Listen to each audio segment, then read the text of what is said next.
सूरज की माँ ने मरते वक्त उसे कसम दी कि अपनी अपाहिज बहन का इलाज करवाकर उसकी शादी कर देना। माँ के मरने के बाद उसने वादा पूरा करने के लिए बाहर मुल्क जाने का फैसला किया और पत्नी से कहा कि मेरी बहन का ख्याल रखना और मैं तुम्हें पैसे भेजूंगा तो तुम मेरी बहन का इलाज करवा देना। सूरज के जाने के बाद उसकी पत्नी ने उसकी बहन से भीख मंगवाना शुरू कर दी और उस पर जुल्म करने लगी। तो वो एक दिन घर ना लौटी तो कुछ दिन बाद पत्नी ने सूरज से कहा कि तुम्हारी बहन मर गई है। वो फ़ौरन गांव आया तो उसके कदमों तले से ज़मीन निकल गई, क्योंकि जब फुटपाथ पर एक भिखारन सूरज 15 साल का था जब उसके पापा का देहांत हो गया। विधवा माँ और अपाहिज बहन का एक ही वही सहारा था। वो अभी 10वीं क्लास में पढ़ता था, लेकिन पापा की अचानक से हार्ट अटैक से होने वाली मौत पर जैसे उसका बचपन छिन सा गया था। बहुत बड़ी जिम्मेदारी उसके सर पर आ गई थी। उसने अपने पापा की दुकान संभाली और पढ़ाई छोड़ दी। उसकी छोटी बहन उससे 10 साल छोटी थी और उस वक्त सिर्फ वो 5 साल की थी। वो पैदाइशी अपाहिज थी। एक पाँव उसकी पैदाइशी तौर पर कुछ छोटा था, इसलिए चलने फिरने में उसको तकलीफ होती थी। इसलिए वो बैसाखी के सहारे ही चलती थी। इसके बावजूद वो पढ़ाई कर रही थी कि अचानक पापा की मौत ने जहाँ सूरज की ज़िंदगी बदल कर रख दी थी, वहाँ गीता भी आम बच्चों जैसी नहीं रही। उसको अपने पापा से बेहद मोहब्बत थी। जब अपनी मम्मी को पापा के लिए रोते हुए देखी तो वो भी रोने लगती। वो दूसरी क्लास की स्टूडेंट थी। वो हर साल फर्स्ट नंबर से पास होती थी, लेकिन इस बार पापा की मौत की वजह से वो पढ़ाई पर तवज्जो ही नहीं दे पाई। सूरज काफ़ी गमगीन हो गया था। उसके पापा की फल की दुकान थी और सूरज भी अब वही काम करता था। पूरा दिन वो फल बेचता रहता और रात को जब वापस आने लगता तो जो भी गले सड़े फल होते वो घर लाकर माँ को पकड़ा देता। उसकी माँ उसी में से अच्छा फल निकाल कर बच्चों को खिला देती। जो भी वो कमाता था अपनी माँ के हाथों में रख देता था। उसकी मम्मी की बस यही एक ख्वाहिश थी कि उनकी बेटी अपने पाँव पर सही सलामत चलने लगे, इसलिए घर के खर्चे में से पैसे जमा करने लगी। सूरज की मम्मी और पापा में बेहद मोहब्बत थी, इसलिए जब से पापा का देहांत हुआ था मम्मी खामोश रहने लगी थी। हर वक्त गमगीन सी रहती, बस यही कहती कि बस जल्दी से मैं अपनी जिम्मेदारियों से आज़ाद हो जाऊं तो अपने पति के पास चली जाऊंगी। मुझे ना ये दुनिया अच्छी लगती है ना यहाँ की कोई भी चीज़। जब ऐसी बात उसकी मम्मी करती तो सूरज और गीता रोने लगते। कहते कि मम्मी, आपके सिवा हमारा और कोई भी नहीं है इस दुनिया में। आप क्यों इस तरह की बातें करती हो। वक्त यूं ही गुजरने लगा था। सूरज अब 23 साल का हो गया था, लेकिन मम्मी बहुत बीमार रहने लगी थी।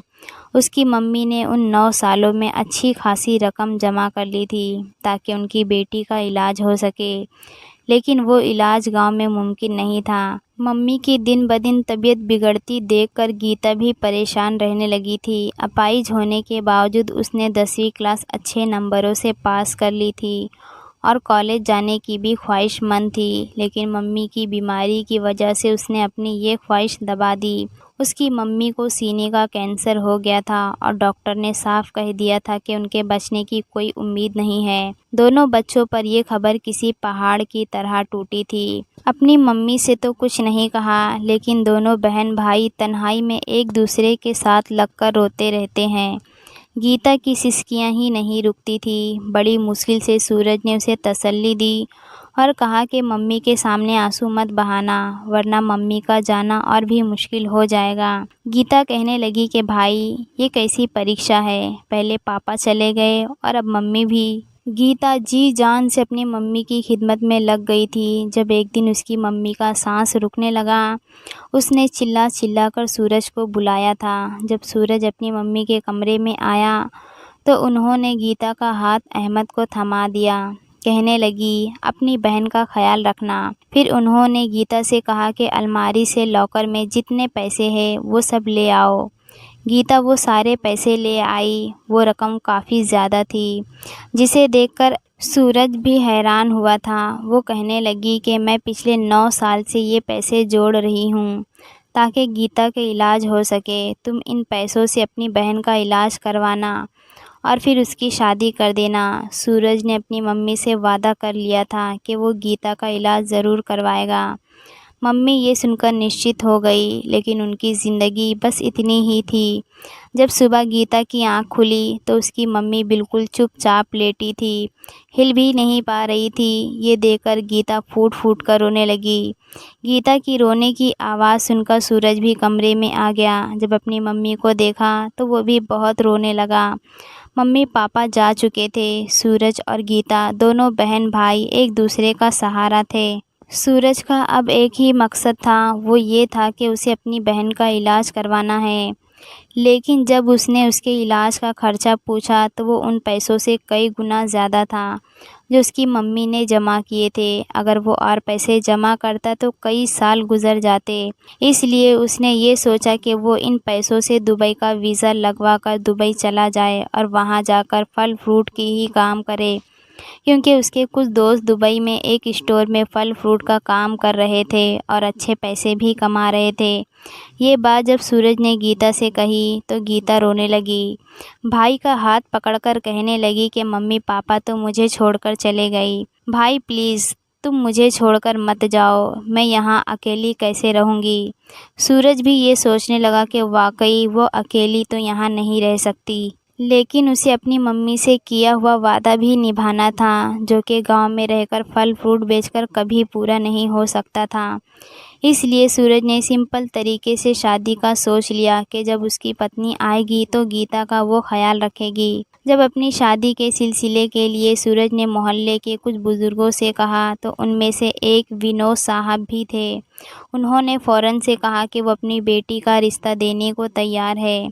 सूरज को भी इस बात पर कोई ऐतराज़ नहीं था, इसलिए बड़ी सादगी से कौशल्या सूरज के साथ विदा होकर घर आ गई। सूरज ने पहली रात ही कौशल्या से कह दिया था कि उसकी बहन उसके लिए सब कुछ है, इसलिए उसका बहुत ख्याल रखना। वो सिर्फ 1 महीने ही यहाँ पर रहेगा और फिर दुबई चला जाएगा ताकि बहन का अच्छा खासा इलाज करवा सके। कौशल्या कहने लगी कि आप फिक्र ना करें, गीता अब मेरी जिम्मेदारी है। कौशल्या का रवैया गीता से इतना अच्छा रहा कि सूरज भी निश्चित हो गया। वो गीता का बहुत ख्याल रखती थी, घर को भी उसने संभाल लिया था। उम्र में वो सूरज के बराबर ही थी, समझदार भी थी।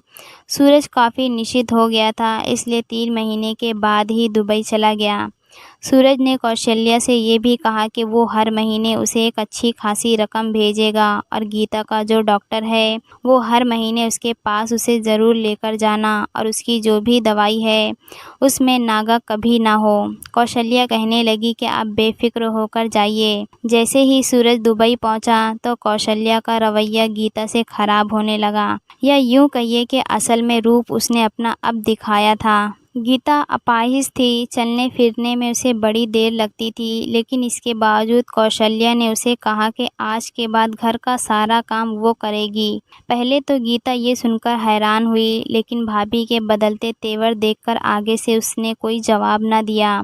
उसका इरादा यही था कि वह अपने मोबाइल से सूरज से बात करेगी, लेकिन कौशल्या ने उससे उसका मोबाइल भी छीन लिया। उसे बिल्कुल नौकरानी की तरह रखने लगी। बेचारी बड़ी मुश्किल से ही घर के काम काज कर पाती थी और उसकी टांग में भी दर्द शुरू हो गया था। 1 महीने बाद जब सूरज ने अच्छी खासी रकम भेजी तो कौशल्या की तो आंखें चमक गई। गीता के पैर में दर्द बढ़ने लगा तो उसने कहा कि भाभी आप मुझे डॉक्टर के पास लेकर चलिए, मेरे पैर में बहुत दर्द हो रहा है। ये कहना था कि कौशल्या ने पाँव की ज़ोरदार ठोकर गीता के पैर पर मार दी।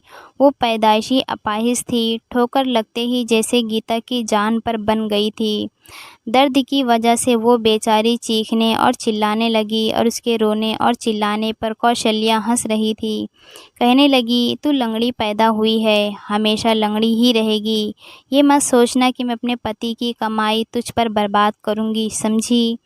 फिर उसके सर के बालों को पकड़कर खींचने लगी और कहने लगी कि कल से भीख मांगना ताकि तेरी लंगड़ी टांग का मुझे भी तो कोई फ़ायदा हो। ये सुनकर गीता ने फ़ौरन से इनकार कर दिया। कहने लगी कि मैं ऐसा काम कभी नहीं करूँगी, लेकिन यहाँ उसकी सुनने वाला कौन था। भाई तो 7 समुंदर पार बहुत दूर जा चुका था और भाभी ने ऐसा रूप दिखाया था कि गीता सोच भी नहीं सकती थी। वो सारी रात गीता की रोते हुए गुजरती थी, मगर कौशल्या को उस पर ज़रा भी रहम नहीं आता था। वो यूं ही दीवार से टेक लगाए ज़मीन पर ही सो चुकी थी। जब सुबह हुई तो कौशल्या ने सुबह सुबह गीता के कमरे का दरवाज़ा खोला और फिर उसे दीवार से टेक लगाए बैठे हुए देखकर उसके पास गई और उसकी टांग पर ठोकर मारकर कहने लगी, जितना सोना था सो लिया, अब उठ और तैयारी कर, तुझे आज भीख मांगने जाना है। गीता नींद से बौखलाई हुई उठी और फौरन हड़बड़ाकर कौशल्या का चेहरा देखने लगी। कहने लगी कि भाभी, मुझ पर ये जुल्म हरगिज़ मत करो। भाई इतने पैसे भेज रहे हैं, भले ही वो सारे तुम रख लो, मेरा इलाज भी मत करवाओ, मगर मुझसे भीख मत मंगवाओ। लोग क्या सोचेंगे, और अगर भाई को पता चल गया तो वो तुम्हारा बुरा हाल कर देंगे।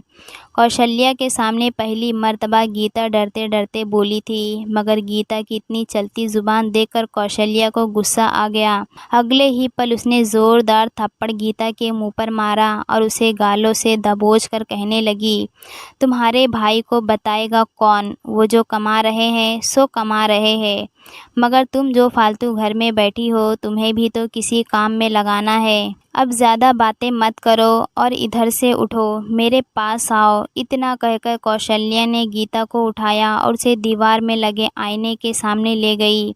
उसके बालों को खोला। उसके बाल बहुत घने और रेशमी थे। अगले ही पल उसने कैंची उठाई और बड़ी ही बेदर्दी से बेढंगे तरीके से गीता के बाल काटने शुरू कर दी। गीता रो रही थी, चिल्ला रही थी, मगर कौशल्या ने उसके हाथ पर कैंची की नोक मारना शुरू कर दी और कहने लगी कि खबरदार, जो तुम्हारे हलक से एक भी आवाज़ निकली तो इसी कैंची से मैं तुम्हारी ज़ुबान भी काट दूंगी। वो उसके बाल गर्दन तक काट चुकी थी। ऐसा करने के बाद उसने उसके बाल बिखेरना शुरू कर दिए। फिर आंगन में गई और सूखी मिट्टी लाकर उसके बालों में डाल दी। ऐसा लग रहा था जैसे सदियों से वो नहाई ही नहीं हो। फिर उसके कपड़े जगह जगह से फाड़ दिए और उन्हें गंदा कर दिया। कुछ ही देर में गीता का हुलिया बिल्कुल एक भिखारन जैसा हो चुका था। गीता ने अपने आप को देखकर रो रही थी। आखिर में वो कौशल्या के कदमों में गिर गई और फूट फूट कर रोते हुए कहने लगी कि मुझ पर ये जुल्म मत करो। मैं तुम्हारा हर कहना मानूंगी, मगर कभी भी बाहर जाकर भीख नहीं मांगूंगी। मेरे भाई लाखों में कमा रहे हैं और मेरी खातिर कमा रहे हैं। तुम ऐसा मत करो, मैं तुम्हारे आगे भीख मांगती हूँ। मगर कौशल्या ने उसे उसके बिखरे हुए बालों से पकड़ा और उठाकर घर से बाहर ले जाने लगी। कहने लगी, इस मोहल्ले के सभी लोग तुझे जानते हैं। तुझे तो मैं ऐसी सड़क पर बैठा कर आऊँगी जहाँ से आते जाते लोग तुझे देखेंगे और 2 पैसे तेरे हाथ पर रखेंगे। यूँ उसने गीता को अपने साथ लिया और सड़क के किनारे लाकर बैठा दिया।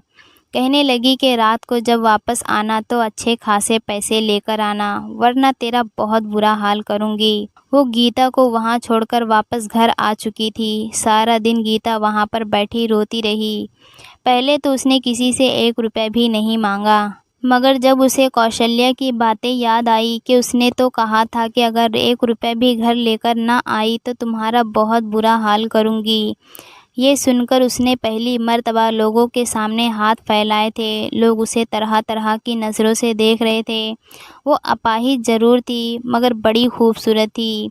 इस हुलिये में भी वो अपना हुस्न नहीं छुपा पा रही थी। लोग तरह तरह की नज़रों से उसे देख रहे थे और वो हर एक की नज़र को अपने जिस्म में उतरता हुआ महसूस कर रही थी। लोगों ने उसे कुछ पैसे दिए। शाम हुई तो कौशल्या उससे कुछ दूरी पर आकर खड़ी हो गई और इशारे से कहा कि अब घर चलो। वो उससे एक फासले पर चल रही थी ताकि किसी को शक ना हो कि ये उससे किसी तरह का भी कोई ताल्लुक़ रखती है।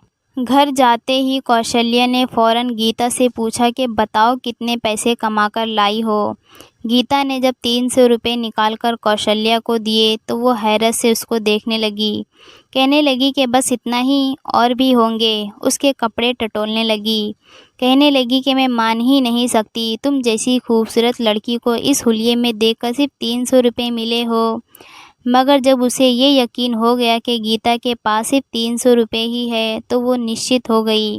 कहने लगी कि कल मुझे इससे भी डबल पैसे चाहिए। अगर कल भी 300 रुपये लाई तो फिर देखना मैं तुम्हारा क्या हाल करती हूँ। गीता रो रही थी। रोते हुए कहने लगी कि मैं भीख नहीं मांग सकती। वहाँ पर तरह तरह के लोग आते जाते हैं, मुझे अजीब अजीब नज़रों से देखते हैं, मुझ पर बातें बनाते हैं, मगर मैं खामोशी से खुद को समेटे बैठे रहती हूँ।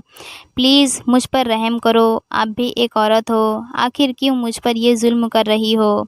मगर कौशल्या के दिमाग पर तो जैसे पर्दे पड़ चुके थे। वो उसे झिड़क कर कहने लगी, आइंदा की बात मेरे सामने ज़ुबान मत चलाना। जितना लेक्चर तुम मुझे देती हो उतने ही कुछ डायलॉग याद कर लो, ताकि अगली मर्तबा जब जाओ तो लोगों को सुनाकर उनसे पैसे बटोर सको। ज़रा भी चालाकी करने की कोशिश की या अपने भाई से बात करने की कोशिश की तो फिर देखना मैं तुम पर बदचलन का इल्ज़ाम लगवा कर तुम्हारे भाई से कैसे हर रिश्ता नाता तोड़वाती हूँ। गीता हर तरफ से मजबूर हो चुकी थी। उस दिन जब उसके भाई का फ़ोन आया और सूरज गीता से बात करने के लिए कहने लगा, तो कौशल्या बोली कि तुम्हारी बहन को डॉक्टर के पास से लेकर आई हूँ। डॉक्टर ने उसे इंजेक्शन दिया है, जिसके कारण वो सुकून से सोएगी, इसलिए तुमसे बात नहीं हो सकेगी। मगर सूरज कहने लगा कि इतनी जल्दी नींद नहीं आती, तुम मेरी 2 मिनट ही बात करवा दो। जानती तो हो कि जब तक मैं अपनी बहन की आवाज़ ना सुन लूँ मुझे सुकून नहीं आता।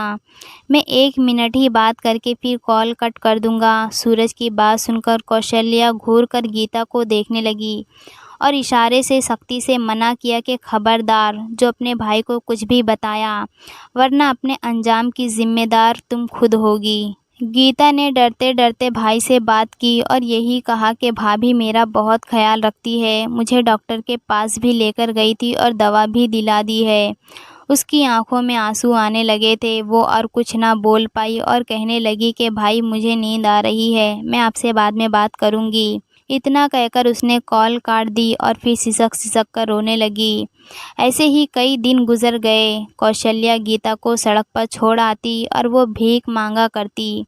जितने भी पैसे इकट्ठे होते वो लाकर कौशल्या को देती। कौशल्या घर के एक भी काम को हाथ न लगाती, बल्कि सारे काम ऐसे ही पड़े रहते और शाम को जब गीता को घर लेकर आती तो सारे काम उस पर डाल देती। वो सारे दिन की थकी हारी भूखी प्यासी घर के काम निपटाती तो ही उसे एक सूखी रोटी और बचा हुआ बासी सब्जी मिला करता, जिसे खाकर वो थोड़ी देर के लिए आराम किया करती थी। कौशल्या का जुल्म उस पर बढ़ता ही चला जा रहा था। जिस दिन वो कम पैसे घर लाती तो कौशल्या उसे मारने लगती। इतने थप्पड़ मारती कि अब तो उसके चेहरे पर निशान पड़ने लगे थे। वो बेहोश हो जाती थी। ऐसा तो कोई गुलाम के साथ भी व्यवहार नहीं करता जैसे कौशल्या जैसी औरत मासूम गीता पर जुल्म कर रही थी। एक दिन उसने सुबह ही सुबह गीता को बहुत मारा और कहने लगी कि आज अगर ज़्यादा पैसे घर ना लाई तो तेरा खाना पीना बंद, तुझे 1 रुपये भी नहीं दूंगी। वो उसे उसी फुटपाथ पर छोड़ आई थी जहां अक्सर छोड़कर आया करती थी और फिर रात के वक्त घर लेकर आती थी। आज जब उसे छोड़कर आई तो उसने गीता को खूब डांटा था। जब शाम का वक्त हो चुका तो कौशल्या खुश थी कि आज तो यकीनन उस लंगड़ी ने ज़्यादा पैसे कमाए होंगे। उस पैसे से वो अपने लिए खूब शॉपिंग करेगी। वैसे भी उसके पास अच्छी खासी रकम इकट्ठी हो चुकी थी। वो जब उस जगह गीता को लेने के लिए पहुंची तो वहां गीता मौजूद ही नहीं थी। कौशल्या को बड़ी हैरत हुई, क्योंकि आज से पहले ऐसा कभी नहीं हुआ था। 2 महीने से वो वहाँ पर भीख मांग रही थी। कौशल्या को थोड़ी हैरत हुई। वो आस-पास जाकर देखने लगी और लोगों से पूछा, मगर कोई भी नहीं जानता था कि वो कहाँ गई। वो कितनी ही देर बहुत परेशानी से इधर-उधर भटकती रही और गीता को ढूंढती रही, मगर ना जाने गीता कहाँ चली गई थी। जब अंधेरा ज़्यादा होने लगा तो वो घर लौट आई। घर आकर देखा वहाँ भी गीता मौजूद नहीं थी। उस रात जब सूरज का कॉल आया तो उसने गीता से बात करने को कहा, तो कौशल्या फ़ौरन बहाना बनाने लगी कि तुम्हारी बहन को बहुत तेज़ बुखार है, उसे दवा देकर सुला दी हूँ। आज वो तुमसे बात नहीं कर पाएगी। जैसे ही उसकी तबीयत ठीक होगी तो मैं तुम्हारी उससे बात करवाती हूँ। सूरज ने जब ये सुना तो परेशान हो गया और कहने लगा कि अच्छा तुम उसे मत जगाओ, मगर वीडियो कॉल करके मुझे मेरी बहन को दिखा दो, मैं उसे एक नज़र देखना चाहता हूँ। ये सुनना था कि कौशल्या के होश उड़ने लगे। उसने फ़ौरन सिग्नल ख़राब होने का बहाना बनाया और पति का कॉल कट कर दी। पहली मर्तबा ऐसा हुआ था कि वो डर गई थी। डर की वजह से वो पसीने से तरबतर हो गई थी। उसको समझ में नहीं आ रहा था कि आखिर गीता कहाँ चली गई, कहीं उसके साथ कोई ऊंच-नीच तो नहीं हो गई। ऐसे कई सवाल थे जो कौशल्या के दिमाग में चल रहे थे। अगली सुबह होते ही एक मर्तबा फिर वो उस जगह चली गई और उसे ढूंढने लगी। उसे गीता की कोई फ़िक्र नहीं थी, मगर अपने पति से डरती थी। अगर गीता ना मिली तो क्या होगा? उसका पति तो उसे जीते जी मार देगा। वो बहुत परेशान हो चुकी थी। 2-3 दिन यूं ही गुज़र गए, मगर गीता का कहीं अता पता ना चल सका। आखिरकार उसने एक मंसूबा बनाया और अपने पति को कॉल करके कहने लगी कि गीता की मौत हो चुकी है। आज उसकी सर्जरी होनी थी, मगर वो सर्जरी से पहले ही इस दुनिया से चली गई। सूरज ने ये सुना तो चकरा कर गिर गया। उसे तो यकीन ही नहीं हो रहा था कि उसकी बहन ऐसे मर सकती है। बहन के लिए ही तो वो दूसरे मुल्क गया था और इतना कमा रहा था ताकि उसकी बहन का इलाज हो सके। कौशल्या ने तो इतना कहकर फ़ोन बंद कर दिया, क्योंकि और बोलना शायद उसका राज फाश का हो सकता था। वहीं दूसरी तरफ सूरज का दुबई में रहना बेमकसद था। उसने अपना सामान पैक किया और 2-3 दिन बाद वापस गांव आ गया। वो बहुत गमगीन था, आंखें रो रो कर लाल हो चुकी थी। वो जैसे ही एयरपोर्ट पर उतरा और फुटपाथ पर चलता हुआ टैक्सी रुकवाने के लिए आया, तो अचानक उसकी नज़र एक लड़की पर पड़ी। एक पल को तो उसे झटका सा लगा था। वो गौर से उसे देखने लगा और चलता हुआ उसके पास जाने लगा। वो भिखारन सर झुकाए बैठी रो रही थी। उसकी आंखों में आंसू थे। गीता और सूरज की नज़रें टकराई और फिर अगले ही पल गीता उठी और सूरज के सीने से लगकर फूट-फूट कर रोने लगी। आस-पास के लोग ये मंज़र देखकर रुक चुके थे। कोई समझ नहीं पा रहा था कि आखिर हो क्या रहा है। असल झटका तो सूरज को अब लगा था। वो वहीं सड़क पर बैठ चुका था और अपनी बहन को सीने से लगाए बार-बार चूम रहा था। कहने लगा कि तुम्हें क्या हुआ? तुम इस हालात तक कैसे पहुंची? कौशल्या ने तो कहा था कि तुम इस दुनिया से चली गई हो, तुम्हारी सर्जरी हो रही थी। मगर गीता रोते हुए एक-एक बात सूरज को बताने लगी। सूरज का तो गुस्से से बुरा हाल था। उसने अपनी बहन को साथ लिया और घर पहुंच गया। कौशल्या अभी भी घर पर ही मौजूद थी। वो घर में दाखिल हुआ तो कौशल्या अचानक सूरज को देखकर हड़बड़ा सी गई। अगले ही पल रोते हुए सूरज के सीने से लग गई और कहने लगी कि तुम्हारी बहन हमें छोड़कर चली गई। अभी वो रो ही रही थी कि तभी सूरज के पीछे से गीता निकलकर सामने आई, तो वो झटका खाकर पीछे हटी। वो कुछ बोलती इससे पहले ही सूरज ने ज़ोरदार तमाचा कौशल्या के मुंह पर मारना शुरू कर दिया और खड़े-खड़े उसे डिवोर्स दे दी।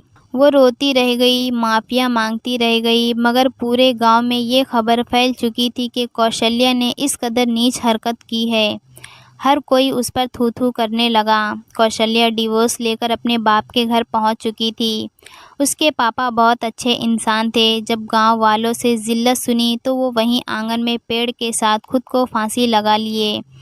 ये देखकर कौशल्या अपने बाल नोचती रह गई, जबकि सूरज ने अपनी बहन को संभाला और फिर कुछ दिनों बाद दोनों बहन भाई वापस दुबई चले गए। वहाँ उसका अच्छे से इलाज हुआ। वो अपने पैरों पर चलने लगी थी और फिर सूरज ने अपने एक दोस्त से अपनी बहन गीता की शादी करवा दी। अगर आपको आज की हमारी ये कहानी पसंद आई तो इसे लाइक कीजिए और अपने प्यारे दोस्तों के साथ शेयर कीजिए। और हाँ, अगर अभी तक आपने हमारे चैनल को सब्सक्राइब नहीं किया तो ज़रूर सब्सक्राइब कीजिए।